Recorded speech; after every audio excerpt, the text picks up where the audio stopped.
Oh, ito ang paborito mong longganisang Imus. Luto na. Uy.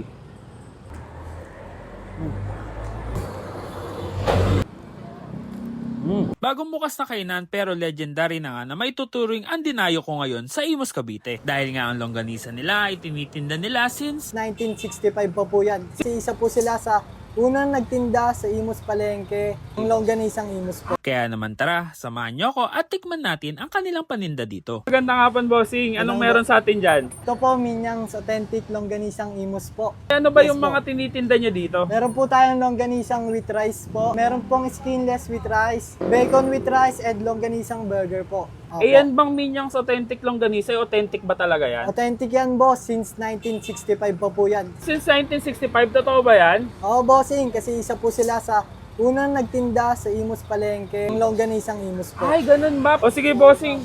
Mukhang okay ito. Pwede ko bang paghaluin yan? Order ako nung longganisa with rice, tapos isang bacon with rice. Oo naman, boss. Wala po tayong problema doon. O, ito na, bossing, oh. Uy, ang bilis mo. ah. Okay, bossing, matikman muna yan. Ay, teka lang, saan ba kayo matatagpuan, bossing? Dito po sa Nia Road, B-side, St. Simon po. Malapit lang po dito sa school at tabing ano lang din po, tabing kalsada lang ho. Ah, sige, bossing, tikman ko muna yan, Sige bossing po, ah. bossing. Akin na lang to ah. Sige po. Anong oras pala kayo nagtitinda dito, bossing? 11 a.m. to, boss. Tapos hanggang 10 p.m. po.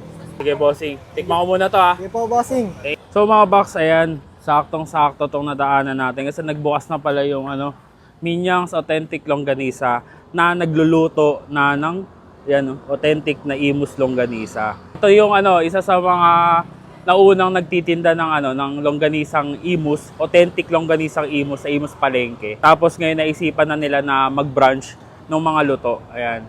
Sa pamilya nila, ito yung mga kabataan na yung nakaisip nitong gantong business. So, perfect na perfect para mas madaling matikman ng mga gustong makatikim ng authentic longganisang Imus. Siyempre, tikman na natin. Ito, in-order ko dito mga box. Ito may pagka-overload tingnan. Ito yung umorder ako ng longganisang Imus tapos yung kanilang bacon. Pinagsama ko na lang yan. Kaya may dalawang kanin, dalawang itlog, bacon at saka dalawang longganisa. Uy. Perfect na perfect talaga tong longganisang Imus sa suka.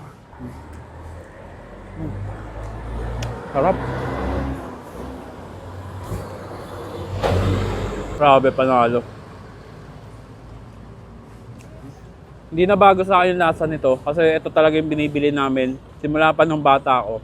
Ito na talaga yung binibili namin longganisa. Ang sarap. Garlic flavor, panalo.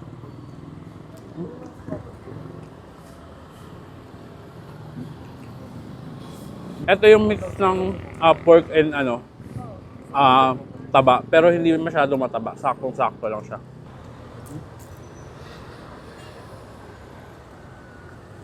Tapos ito yung bacon. So meron din pala silang tindang ganto, yung Minyang. May tinda ding hilaw na bacon. So homemade bacon yan.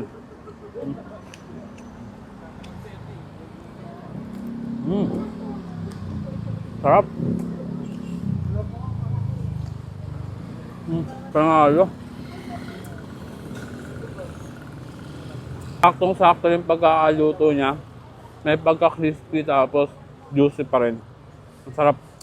Kung gusto niyo masubukan etong authentic longganisang Imus na nakaluto na, nandito lang sila sa Nia Road. Sa tabi lang sila or sa harap lang mismo sila ng St. Simon of Cyrene School.